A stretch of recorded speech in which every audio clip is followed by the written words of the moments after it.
नमस्कार, स्वागत है आपका 99 न्यूज में। इस वक्त आपके साथ मैं हूं दीपाली श्री। उत्तर प्रदेश में सीएम योगी आदित्यनाथ ने तमाम प्रयास के बाद भी महिला, बेटी तथा बच्चियों के खिलाफ अपराध रुकने का नाम नहीं ले रहा है। ताजा मामला गोड्डा का है, जहां पर सोमवार रात सोते समय 3 दलित बेटियों पर तेजाब फेंका गया। तीनों झुलस गई हैं, इनमें एक गंभीर रूप से घायल है। एसिड फेंकने का कारण अज्ञात है। गोड्डा में यह पहला मामला है। पारसपुर क्षेत्र के पस्का गांव का है, जहां के राम अवतार की 3 बेटियों पर सोते समय तेजाब फेंका गया। इन तीनों का जिला अस्पताल में इलाज चल रहा है। इसके साथ ही पुलिस पूरे मामले की जांच पड़ताल में जुटी हुई है। वर्णपुर के हीरापुर में बीसी कॉलेज के पास एक तालाब में किशोरी का शव मिलने से पूरे इलाके में सनसनी फैल गई। किशोरी की पहचान धर्मपुर निवासी अल्तमा फातिमा के रूप में हुई है। हीरापुर पुलिस मौके पर पहुंचकर शव को अपने कब्जे में लेकर पोस्टमार्टम के लिए आसनसोल जिला अस्पताल भेज दिया। हीरापुर थाना प्रभारी सौमेंद्र सिंह ठाकुर कहा कि पुलिस मामले की जांच कर रही है कि यह आत्महत्या है या हत्या।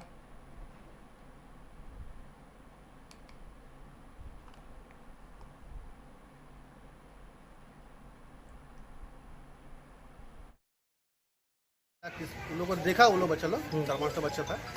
वो लोग चिल्लाया, तो फिर वहाँ का लड़का लोग खड़ा था, वहाँ पे बैठाड़ी का लड़का लोग खड़ा था। तो वो लोग बॉडी को बोला खींच के बाहर निकाल, तो घाट पे लेके आया। तो उसके बाद लड़का लोग पुलिस को फोन किया, फिर पुलिस भी था, बॉडी निकाला। उसके बाद आके लेके गया, हॉस्पिटल लेके गया। रानीगंज बाईपास के गिरजापाड़ा मोड़ के पास खराब सड़क होने की वजह से एक ट्रक फंस गया, जिससे एक बड़ा हादसा होने से बच गया। वहीं स्थानीय लोगों का कहना है कि इस सड़क पर हादसा बराबर होता रहता है। कई बार सड़क मरम्मती के करने की शिकायत की जा चुकी है, परंतु संबंधित विभाग कोई ध्यान नहीं देती है।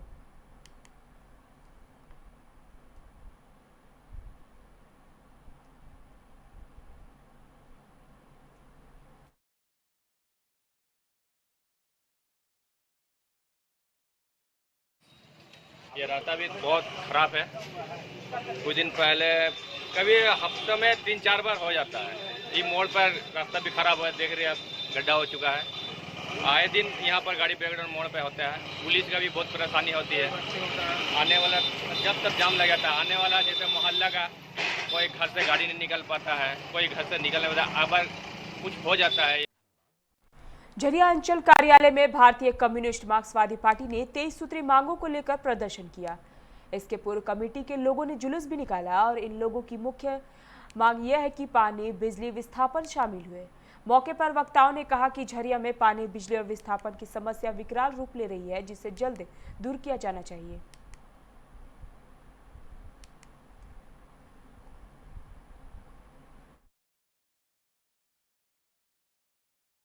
पार्टी मार्क्सवादी झरिया लोकल कमेटी की ओर से आज़ाद के पुत्र इसराइल खान को, शहीद इसराइल खान को हेमंत सोरेन ने जो है नौकरी के जो डिमांड था पूरा किए और 10 लाख रुपए देने का बात किए हैं।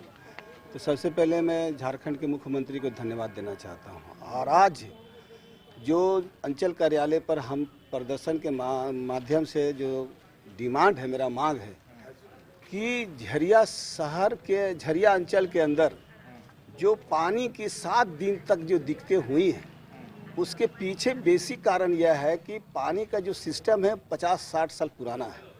हमारी पार्टी, हमारा मांग है कि नया प्रोजेक्ट इसके लिए बनाया जाए और पुनरावृत्ति ऐसा नहीं हो। 7-7 दिन तक जिस तरह से लोगों ने झेला है पानी के लिए, और यहाँ के सांसद और विधायक को मैं निंदा करता हूँ। इस सवाल पर उनसे मांग करता हूं कि नया प्रोजेक्ट, ये पुराना प्रोजेक्ट है, नया प्रोजेक्ट चाहिए पानी के लिए। और बिजली जो कट जा रही है लगातार, ये बिजली का भी परमानेंट व्यवस्था किया जाए। निरसा के कुमारडुबी ओपी चौक पर विशेष वाहन चेकिंग अभियान चलाया गया। अभियान में हेलमेट एवं सभी वाहनों की डिक्की के साथ साथ कागजात की भी जांच की गई। जो वाहन बिना कागजात के पाए गए, उनको जुर्माना भी लगाकर फाइन भी काटा गया।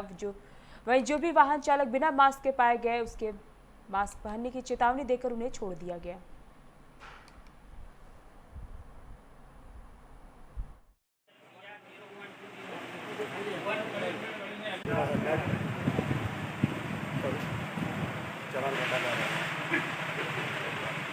चलान मतलब क्या सिस्टम है चलान का? चलान का सिस्टम हम लोग ऑनलाइन करते हैं, लेकिन कैश देना हुआ है चलान कटवाने के लिए। स्टेट बैंक ऑफ इंडिया के निरसा शाखा परिसर में बैंक ने आहुदान उत्सव जॉय ऑफ गिविंग समता अपनाया गया। इस अवसर पर मुख्य रूप से पहुंचे रीजनल मैनेजर नवीन कुमार ने छोटे छोटे गरीब बच्चों के बीच खाने पीने की सामग्री बिस्किट का वितरण किया गया। मैनेजर नवीन कुमार ने कहा कि बैंक द्वारा इस तरह के सामाजिक कार्य बढ़ चढ़कर किए जाते हैं, जिससे विशेष रूप से गरीब बच्चे, अनाथ बच्चे और बुजुर्ग ऐसे व्यक्ति जो समाज से कटते चले जा रहे हैं वैसे लोगों को मदद करती है।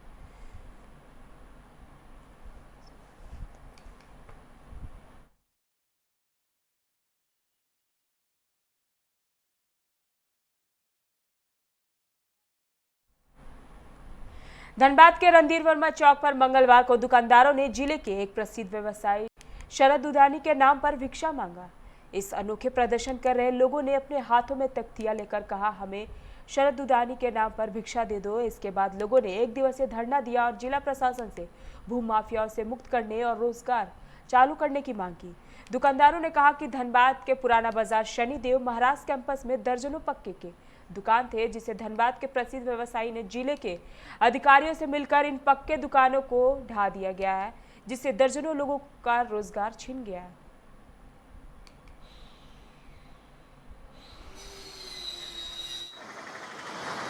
साल से भी ज़्यादा वक्त से शनि महाराज मंदिर कैंपस पुराना बाजार बैंक रोड में वहाँ दुकानदार पक्की दुकानें बनाकर, फुटपाथ दुकानदार नहीं था, पक्की दुकानों के साथ वो लोग व्यवसाय कर रहे थे। सरकारी ज़मीन थी वो।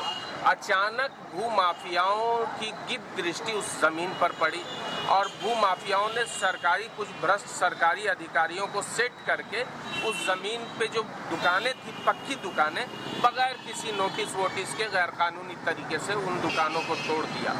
आज उन दुकानदारों की इस महामारी के समय में ये स्थिति है। हम जिला प्रशासन से पूछना चाहते हैं कि आपने कितने लोगों को रोजगार दिया। इस 2019 लास्ट महीने से ये हुआ है और तब से ये दुकानदार लोगों के सामने एड़ियां रगड़ रहे हैं, अपना माथा पटक रहे हैं, मगर अभी तक कोई कार्रवाई नहीं हुई। भू माफियाओं के सामने कानून, संविधान, सारी चीज छोटी बौनी पड़ गई। धनसार थाना क्षेत्र के चांदमारी में एक युवक पर वहीं की एक युवती ने महिला थाना में यौन शोषण का मामला प्रकाश में आया। युवती ने पुलिस को दिए अपने आवेदन में कहा कि पिछले 3 साल से इन दोनों के बीच प्रेम प्रसंग चल रहा था। इसी दौरान आरोपी युवक उसे शादी का प्रलोभन देकर यौन संबंध बनाता रहा, जिसके कारण युवती 6 महीने के गर्भवती हो गई। इसी बीच लड़की के परिजनों ने महिला थाना में न्याय के लिए गुहार लगाई है। महिला थाना ने मामला दर्ज कर आरोपी युवक को हिरासत में ले लिया है।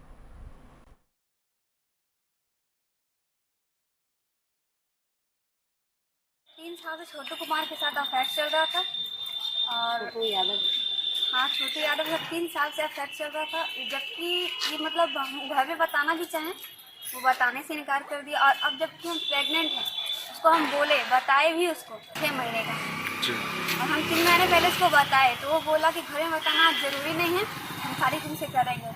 और अब हम जब घर में मालूम पड़ गया सबको और हम जब उसको बोल रहे शादी के लिए तो वो इनकार कर रहा है। लड़का का पूरा नाम? छोटू कुमार यादव। उसका फादर का? अर्जुन यादव। कहाँ रहते हो? श्री रामनगर सोनवारी। ये संस्था में एक लड़की जो है, जो पीड़ित है, वो हम लोग के संस्था में एक आवेदन दी कि हमको इंसाफ चाहिए। वो लड़की 6 महीना प्रेग्नेंट भी है, ठीक है। और उसके बाद हम लोग 3 दिन से यहाँ महिला थाना में आ रहे हैं, जा रहे हैं। लड़का को बहुत दबाव देने पर लड़का को कल लाया गया। उसके बाद यहाँ का जो आयो है केस का जो प्रभारी है, ये दोनों बातचीत करते हुए परिवार लोग से, लड़का वाला लोग से बातचीत करते करते शाम तक बोला कि लड़की से शादी करेंगे। उसके बाद पता नहीं ऐसा क्या हो गया कि शाम 6-7 बजे तक लड़का बोल दिया हम जेल जाएंगे, फिर भी शादी नहीं। हम लोग FIR करना चाह रहे हैं जी, तो हम लोग FIR कर रहे हैं। आगे के जो प्रक्रिया है उस पर फिर हम लोग कार्रवाई करेंगे। बागमारा पुलिस अनुमंडल कार्यालय परिसर में आज एक अजगर देखे जाने से हड़कंप मच गया। इसकी सूचना स्थानीय स्नैक कैचर्स बापीदा को दी गई। सूचना पाकर बापीदा के स्नैक कैचर्स ट्रेनर की टीम ने कार्यालय कंपाउंड के एक कमरे में अजगर का रेस्क्यू कर उसे सुरक्षित पकड़ लिया। घटना के संबंध में बताया जा रहा है कि कमरे में खरगोश होने की वजह से अजगर यहां घुसा, साथ ही 2 खरगोशों को अपना शिकार भी बना चुका था। फिलहाल वन विभाग के अधिकारियों को अजगर को सौंप दिया जाएगा।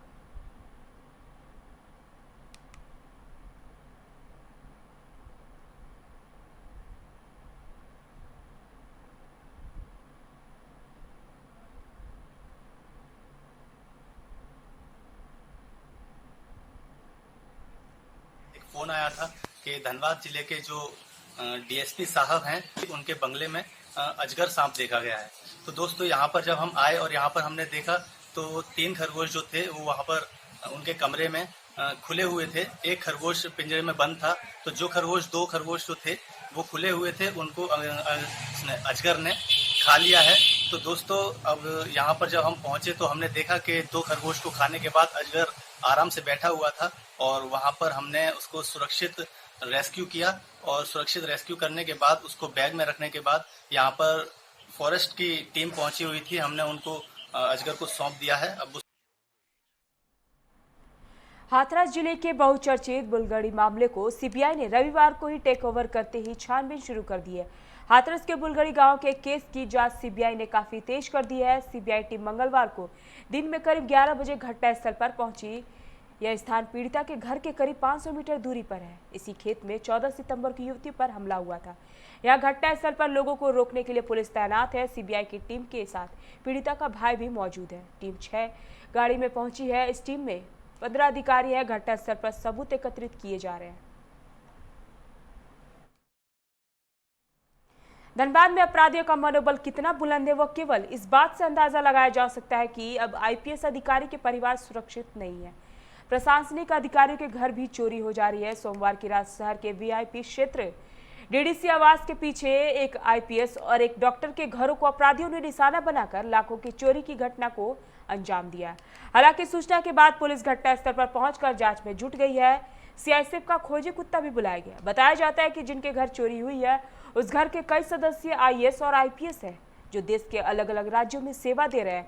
रविवार की देर रात जोड़ापोखर थाना क्षेत्र में एक इंजीनियर के घर में हथियार के बल पर डाका का केस भी अभी पुलिस जांच शुरू भी नहीं की थी कि इससे पहले अपराधियों ने रविवार की देर रात जोड़ापोखर थाना क्षेत्र के एक इंजीनियर के घर में हथियार के बल पर लाखों रुपए लूट के अंजाम दिए हैं। अपराधकर्मी द्वारा यहाँ एक गार्ड को बंधक बना करके घर में कपड़े को उलट पुलट करके लूट का प्रयास किया गया। हम लोग देख रहे हैं इसमें क्या कार्रवाई बनती है, लीगल एक्शन जो होता है। डॉग स्क्वाड टीम बुला लिया और एफएसएल की टीम आया हुआ है, वो अपना वर्क कर रहा है। इसमें हम लोग वर्क करके जो संदिग्ध है जिसमें शामिल है उसको हम लोग कर। कितने की संख्या में थे सर? अब ये जब इसका FIR ड्राफ्ट होगा उसके बाद हम लोग सही बता पाएंगे कि इसमें क्या क्या हुआ है। ज्यादा अपराधकर्मी द्वारा यहाँ झरिया के सुदामडी थाना क्षेत्र अंतर्गत पाथरडी मोहन बाजार निवासी ठेका कर्मी संजय कुमार शर्मा से लगभग 1 लाख रुपए ठगी का मामला प्रकाश में आया है, जिसकी शिकायत भुक्तभोगी ने शनिवार को धनबाद साइबर थाना में मामला दर्ज कराया। संजय कुमार ने बताया कि शनिवार को उनके मोबाइल नंबर पर 9 बजे एक अनजान फोन आया और कहा कि आपका फोन में कोई ऑफर नहीं मिल रहा है। ऑफर पाने के लिए एक ऐप को डाउनलोड करना होगा, जिसके बाद आपके मोबाइल पर मैसेज के जरिए सारे ऑफर मिलते रहेंगे। वहीं एक ऐप का नाम एनीडेक्स रिमोट कंट्रोल है। मैंने अपने फ़ोन पर जैसे ही उक्त ऐप को इंस्टॉल किया, फिर उसके बाद मेरे SBI खाते से बारी बारी 4 बार में 99,912 रुपये राशि की निकासी कर ली गई, जिसके बाद संजय ने चासनालय SBI शाखा व साइबर थाने को सूचना दी। पुलिस पूरे मामले की जांच पड़ताल में जुटी हुई है।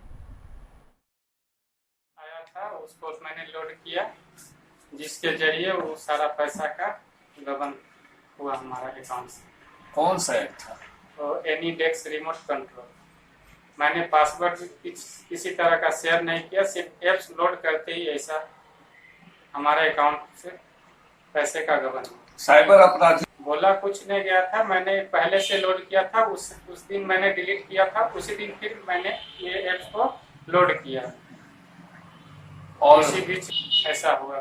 कहाँ आपने दिया है आवेदन? क्या क्या हुआ आपके? 3 ट्रांजेक्शन में पहला ट्रांजेक्शन था 41,013 रुपया, दूसरा 39,013 रुपया और तीसरा ट्रांजेक्शन 19,896 रुपया।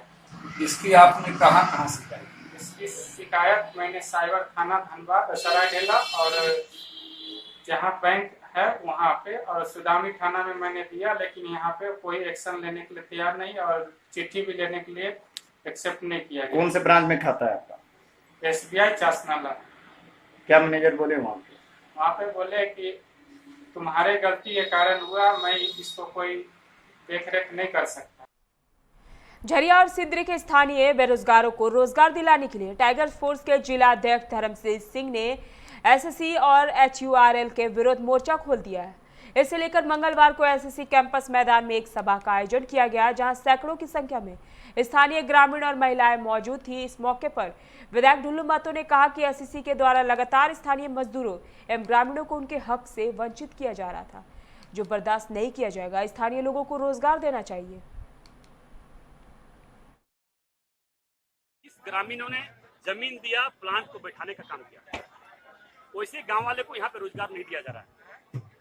जो मजदूर एसीसी प्लांट में कार्य करने वाले हैं, उसको जो गरीबों के लिए बात रखता है, वैसे लोगों को यहाँ से ट्रांसफर कर दिया जाता है।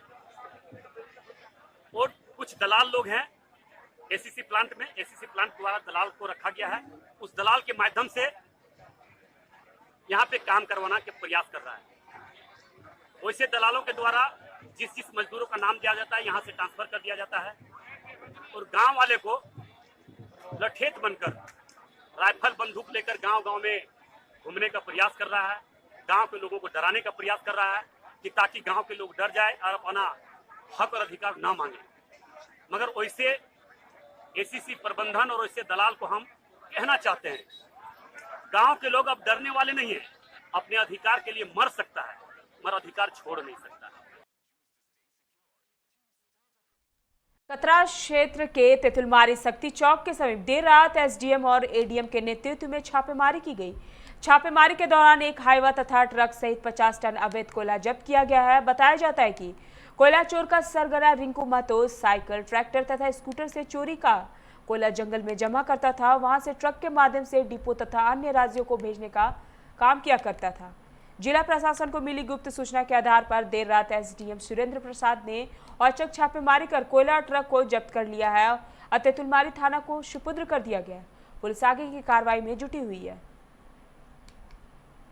सूचना मिली थी अपने तेतुलमारी थाना में कि कुछ बड़े लेवल पे कोयले की तस्करी की जा रही है।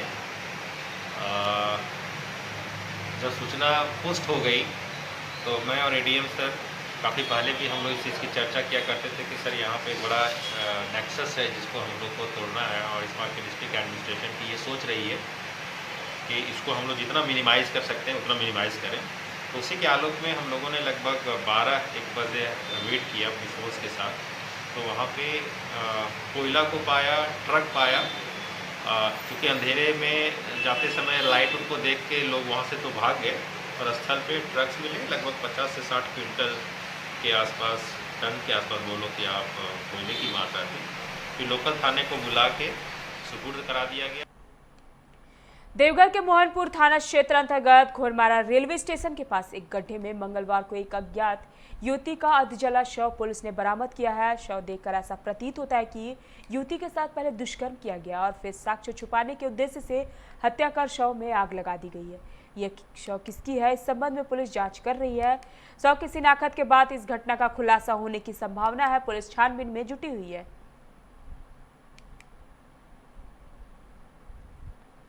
कटिहार जिले के बारसोई अनुमंडल के आबादपुर थाना क्षेत्र स्थित शिवनंदपुर गांव में अचानक आग लग जाने से उसमें बुरी तरह से झुलसकर 3 बच्चों सहित एक महिला की जिंदा जलकर मौत हो गई।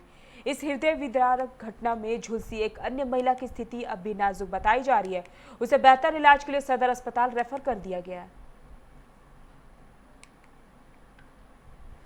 भागलपुर के रास्ते चलने वाली Malda Delhi Covid special Farakka express सोमवार की रात भागलपुर जंक्शन पर निर्धारित समय 11:27 पर पहुंची। इसके बाद 10 मिनट बाद अप लाइन पर दिल्ली के लिए रवाना हो गई। यह ट्रेन निर्धारित समय शाम 7:10 पर खुली थी। इधर ट्रेन पकड़ने के लिए आने वालों को प्लेटफॉर्म पर प्रवेश के पहले ऑटोमेटिक और मैनुअल तरीके से थर्मल स्क्रीनिंग की गई। दानापुर नगर परिषद, खगौल नगर परिषद व दानापुर सैन्य छावनी परिषद को समेटे दानापुर विधानसभा सीट पर अनियंत्रित विकास की सबसे बड़ी परेशानी है।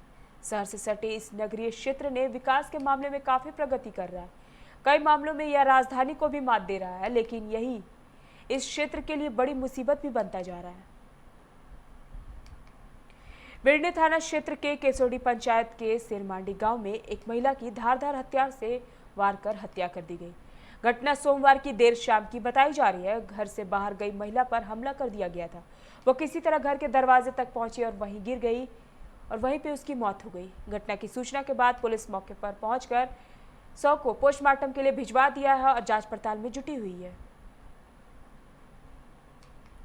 मौदा थाना क्षेत्र स्थित दामोदर नदी में मंगलवार को नहाने के दौरान डूबने से 2 लोगों की मौत हो गई, जबकि नदी किनारे मौजूद ग्राम रक्षा दल के सदस्यों ने 2 लोगों को बचा लिया है। बताया जा रहा है कि कतरास थाना क्षेत्र के सोनारडी स्थित भटमुंडा से बीसीसीएल कर्मी का परिवार एकादशी के मौके पर यहां के शिव मंदिर में पूजा करने के लिए आए थे। पूजा से पहले नहाने के दौरान यह हादसा हो गया। उधर घटना की जानकारी होने के बाद स्थानीय विधायक ढुल्लू महतो भी घटनास्थल पर पहुंचे और मामले की जानकारी ली।